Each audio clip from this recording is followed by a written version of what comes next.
सर्व विद्यार्थ्यांना सर्वप्रथम सुप्रभात. आज आपण इयत्ता 10वीच्या विद्यार्थ्यांसाठी भूगोल विषयासंदर्भात असलेला हा व्हिडिओ इथे बनवत आहे. तर विद्यार्थी मित्रांनो आणि मैत्रिणींनो, आपल्याला इयत्ता 10वीसाठी भूगोल या विषयामध्ये प्रश्नप्रकार आणि प्रश्नपत्रिकेमध्ये प्रश्न दिलेला असतो की नकाशाचे वाचन करा व त्याखालील प्रश्नांची उत्तरे लिहा. विद्यार्थी मित्रांनो, आपल्याला इयत्ता 10वीच्या प्रश्नपत्रिकेत हा जो प्रश्न प्रकार आहे तो चौथा प्रश्न प्रकार. त्यामध्ये चौथा आ या प्रश्नात तुम्हाला जवळपास 4 गुणांसाठी हा प्रश्न परीक्षेमध्ये विचारला जातो. यासाठी आपल्याला सर्वप्रथम या नकाशाचा वाचन करणे अत्यंत आवश्यक आहे. म्हणूनच आज आपण नकाशा आणि त्यावरील आधारित प्रश्नांची उत्तरे कशा प्रकारे लिहावेत याची माहिती आज आपण इथे अभ्यासणार आहोत. तर चला इयत्ता 10वीच्या विद्यार्थी मित्रांनो, आज आपण प्रश्न पाहूया एका उदाहरणासह. इथे तुमच्यासमोर प्रश्नपत्रिका दाखवत आहे. एखादा नकाशा आहे. तो नकाशा भारताचा नकाशा आहे. तुम्ही पाहत आहात हा जो नकाशा आहे तो भारताचा नकाशा इथे दिलेला आहे. मित्रांनो, इथे प्रश्न दिलेला आहे. पुढील नकाशा लक्षपूर्वक अभ्यासा व त्याखालील प्रश्नांची उत्तरे लिहा.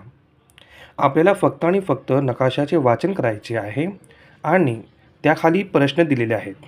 त्या प्रश्नांची उत्तरे आपल्याला लिहायची आहेत आणि ते पण काय सांगितलेलं आहे, कोणतीही 4. फक्त 4 प्रश्नांची उत्तरे आपल्याला इथं लिहायचं आहे. आणि ते किती गुणांसाठी आहे, तर इथे 4 गुणांसाठी हा प्रश्न विचारलेला आहे. बघा इथे जवळपास 5 प्रश्न दिलेले आहेत. या 5 प्रश्नांपैकी तुम्हाला फक्त कोणतीही 4च प्रश्नांची उत्तरे उत्तरपत्रिकेमध्ये लिहायचे असतात. तर सर्वात प्रथम पहा, आपल्याला या नकाशामध्ये नकाशा वाचन करताना सूची पाहणे अत्यंत महत्त्वाचं असतं. सूचीमध्ये बघा जे रेषा आहेत, जे प्रदेश असतात, जे राजधानी आहे ते दाखविलेली असते. या सूचीमध्ये आंतरराष्ट्रीय सीमा अशा प्रकारे दाखवलेल्या आहे. राज्य व केंद्रशासित प्रदेश कसे आहे ते इथे दाखविलेलं आहे. आणि देशाची राजधानी, आपल्या भारत देशाची राजधानी कोणती आहे, तर आपल्या भारत देशाची राजधानी या इथे चिन्हाने दाखविली आहे, तर नवी दिल्ली. तर मित्रांनो, इथे पहा प्रश्न पहिला पाहूया. भारताच्या पश्चिमेस कोणता समुद्र आहे? बघा मित्रांनो, इथे दिलेलं आहे पश्चिम दिशा. पश्चिमेस कोणता समुद्र आहे? तर सर्वप्रथम या नकाशामध्ये आपल्याला जो दिशा दाखविणारा तक्ता असतो, सूची असते, ते पाहणं अत्यंत आवश्यक आहे. सर्वप्रथम उत्तर दिशा इथे वर दिलेली असते. उत्तर दिशेच्या खाली असणार दक्षिण दिशा. दक्षिणच्या उत्तर आणि दक्षिण या दोन्ही दिशेच्या इथे उजव्या बाजूला असणार पूर्व दिशा आणि इकडे असणार पश्चिम दिशा. तर यामध्ये आपल्याला प्रश्न कोणता विचारला आहे, भारताच्या पश्चिमेस कोणता समुद्र आहे? तर बघा यामध्ये काय सांगितलेलं आहे, भारताच्या पश्चिमेस. आता उत्तर, दक्षिण, पूर्व आणि पश्चिम. आता पहा हा जो भाग आहे तो पश्चिम भाग आहे. तर प्रश्नामध्ये विचारलं भारताच्या पश्चिमेस कोणता समुद्र आहे, तर आपल्याला इथे दिसतो अरबी समुद्र आहे. कोणता समुद्र आहे? अरबी समुद्र आहे. मग आपण काय करणार, उत्तरपत्रिकेमध्ये काय करणार, प्रश्न चौथा आ त्यातला जो प्रश्न प्रकार पहिला आहे त्याचे उत्तर आपण इथे लिहिणार की भारताच्या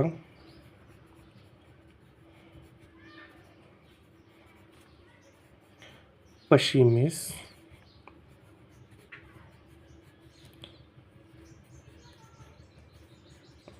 अरबी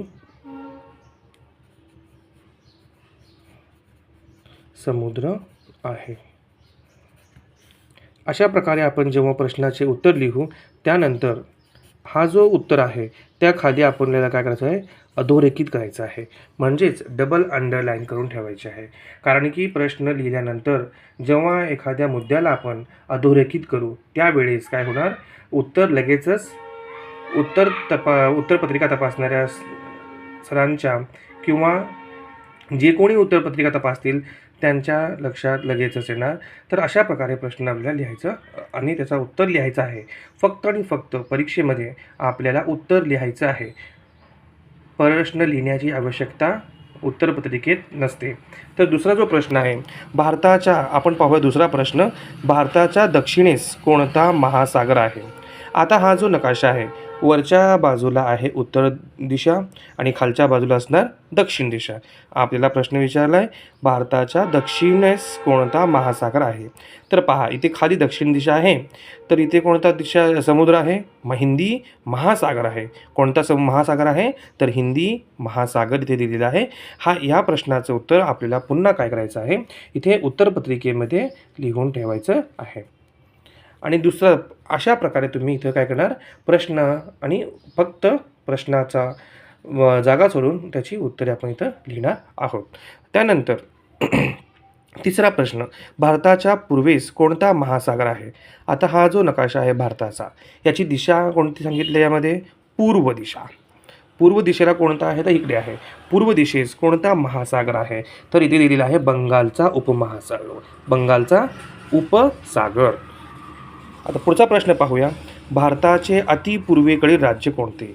भारतामध्ये ही जी पूर्व दिशा आहे, इथे पूर्वेकडील हे जे राज्य आहेत या राज्यांची नावे आपल्याला इथं लिहायची असतात. आणि गुजरात राज्याशेजारी शेवटचा प्रश्न, गुजरात राज्याशेजारी कोणता देश आहे? गुजरात राज्याशेजारी. आता आपण पाहूया गुजरात राज्य कुठे आहे. आता आपण इथं पाहिलं महाराष्ट्र, मध्य प्रदेश, राजस्थान. आपल्याला प्रश्न कोणता विचारलेला आहे? गुजरात राज्याशेजारी कोणता देश आहे? तर पहा मित्रांनो, इथे पाकिस्तान, गुजरातची ही जी सीमा आहे याच्या बाजूला कोणता देश आहे? तर हा जो देश आहे तो पाकिस्तान देश आहे. तर आपण उत्तरपत्रिकेमध्ये काय करणार, एकाखाली एक क्रमांक घालून, योग्य क्रमांक घालून त्यांची प्रश्नांची उत्तरे आपण लिहिणार. विद्यार्थी मित्रांनो, आशा करतो की तुम्हाला अशा प्रकारे नकाशा वाचन करून त्यांच्या विचारलेल्या प्रश्नांची उत्तरे लिहिता येतील आणि हा जो मी समजून सांगितलेला भाग आहे तुम्हाला व्यवस्थित समजलेला आहे हीच आशा करतो. तर सर्वांना एक विनंती आहे की माझ्या या यूट्यूब चॅनलला सबस्क्राईब करा, लाईक करा आणि शेअर करा. ठीक आहे, धन्यवाद.